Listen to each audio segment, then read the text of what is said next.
My friend Susan asked me if I feel safe living here in Chicago. I said, of course, I go everywhere I want to go, and I am aware of dangers, but it never stops me from doing anything I want to do. In church on Sunday, they told us to be aware of dangers both to our body and to our soul. We all think that if we make it through the day unscathed physically, then that's all that matters because we live in a world of objective reality. We never consider the dangers encountered by our soul because we've completely internalized our physical reality. On the way home from church, it was a bright, sunny day. I noticed a caregiver had wheeled her client into the sun at the corner. They weren't going anywhere, they were just enjoying the warm sun. It was warming their body and their soul. Welcome. Welcome to Sunday Coffee Hour. I'm Stanley Smith. At Sunday Coffee Hour, we talk about everything and nothing. This Sunday, we talked about walking the stairs at the Auditorium Theater, the Princess Diana bench, things you can change about men, and how that women are the architects of society. The readings at Washington National Cathedral were from Exodus. Graven images are an abomination to the Lord, both earthly and heavenly, because there's only one reality, and that's God's. And from Corinthians, the wisdom of the wise is thwarted because God's weakness is stronger than humans' might. The gospel reading was about Jesus turning the tables on the money changers. Everyone went scrambling for the coins of that reality. At Washington National Cathedral, the sermon was by Randy Hollerath. Randy said that the problem with any institution is that it becomes more about preserving the institution than serving God. Aristotle said being angry at the right person at the right time and for the right reason can be very difficult. Randy said we've all witnessed a good church fight. Either they face the issue or it goes underground. Most often it goes wrong when people feel unheard, dismissed, or ignored. It can go well when we focus on solving the issue instead of focusing on each other. Even our enemies are God's beloved. We can't love our country and hate half the people in it. Randy cited the Pew Research people that found recently that many Democrats think that Republicans are stupid, and Republicans think that Democrats are immoral. In the meantime, issues go unresolved. No one is really interested in solving the issues.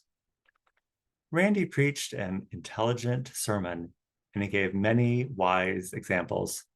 His sermon was followed by applause from the congregation. Randy then turned back to the pulpit to chastise the congregation. He said, "We don't applaud sermons. It's not about my words. It's about how the Spirit touches you. If you want to offer praise, give the praise to God." At St. James, the sermon was by Stephen Balke. Stephen asked us to imagine Jesus walking into St. James and taking issue with what was going on there. How would Jesus find us lacking or doing something wrong? What would he have us do instead? Feeding the poor, donating more money, or fighting for social justice? We all have our own unique gift to give, and conforming that to anyone else's idea of what that should be is probably a folly, even for Jesus. Jesus didn't overturn the money tables because he wanted them to be doing something different. He did it because he didn't want us to fixate on objective reality. We're not in a good versus bad reality or even a right versus wrong reality. We're in a parallel reality, the reality of our world and God's kingdom on earth. We're not supposed to conquer one by suppressing the other, even if it's Democrat versus Republican.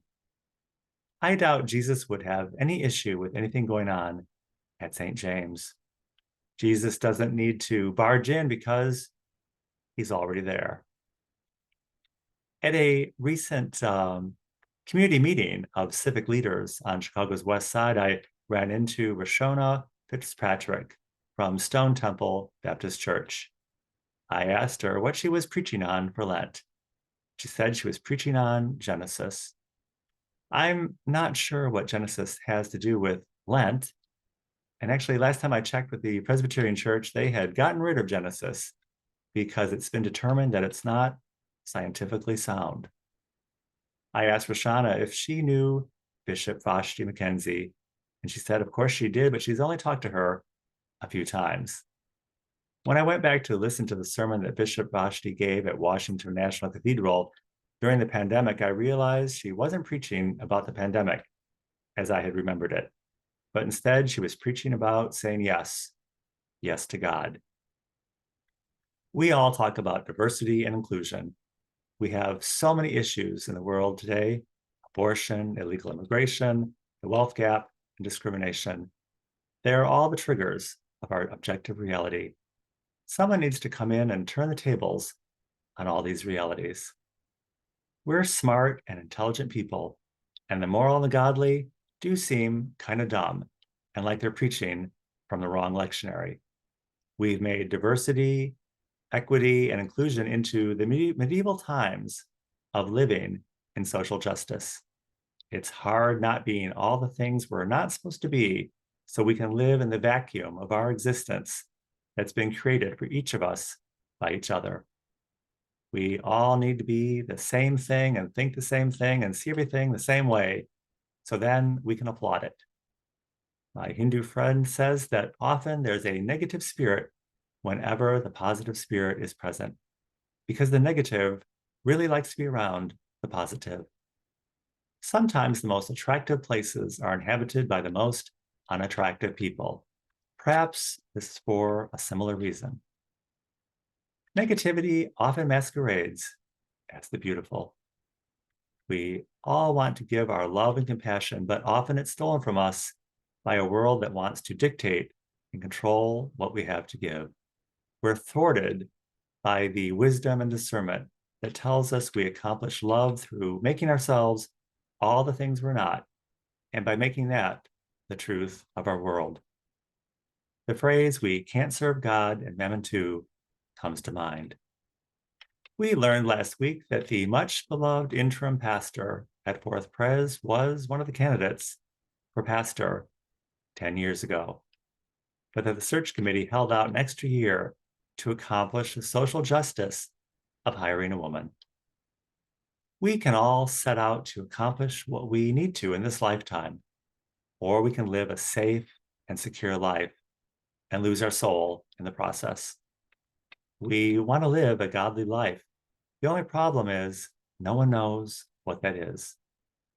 People who say they do know what it is are themselves a graven image. Just when we think we've got it all right and are ready to applaud, Christ walks in.